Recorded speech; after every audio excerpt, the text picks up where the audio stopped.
All right, let's talk a bit about Afghanistan. So you were in charge of the return following 9/11. Do you want to talk us through what happened there? Yeah, actually, I was in the Pentagon on 9/11 when an airplane hit 2 quarters away. And that was a surreal experience. I mean, I'm not going to waste a lot of time talking about it, but 3 days later, the chief of staff of the Air Force asked me to come down to his office and said, "Hey, would you go over there back to the Mideast and do the planning for our response to 9/11 and the Taliban as well?" And I said, "Yeah, you bet." And so once again, I had the opportunity this time as a two-star general to put together the initial response to the 9/11 attacks. Use the same kind of methodology. So what was your objectives using that methodology? Well, once again, it was to look at the critical centers of gravity. Yeah. In this particular case, the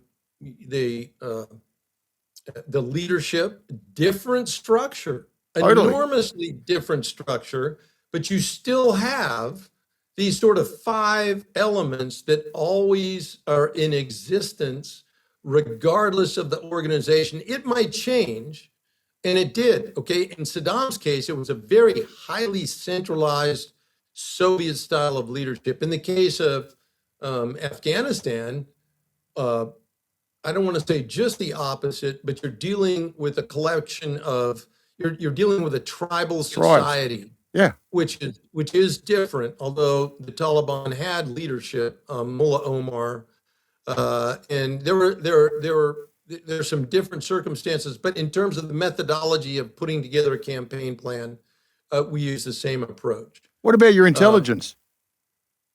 Intelligence was it good? Was extraordinarily good because there were, I'll just say that there were associations on the ground that had been established. Yep. And now remember, the Taliban had an opposing force in Afghanistan, the Northern Alliance, at the time headed by General Dostum. And so what was different, and this is a point I want to make, which goes back to my whole point on jointness and who's a key force and who's not.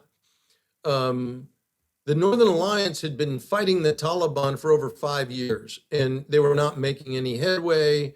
They didn't change anything, and it was just a slog. Well, what happened after 9/11 on October 7th of 2001, that was the date that Enduring Freedom kicked off. Yes. We now introduced air power. And by the 31st of December of 2001, we'd accomplished our critical national security objectives by introducing air power as a key force operating in conjunction with the Northern Alliance.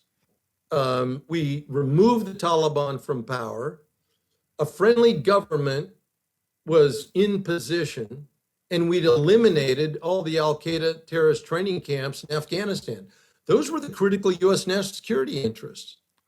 What should have happened, and let me put it this way, this happened so quickly that the traditional approaches to warfare that were being planned back at Central Command headquarters was, well, in order to fight this war, we have to introduce thousands, if not hundreds of thousands of ground forces to accomplish our objectives. And the leadership at CENTCOM couldn't understand we already accomplished our objectives.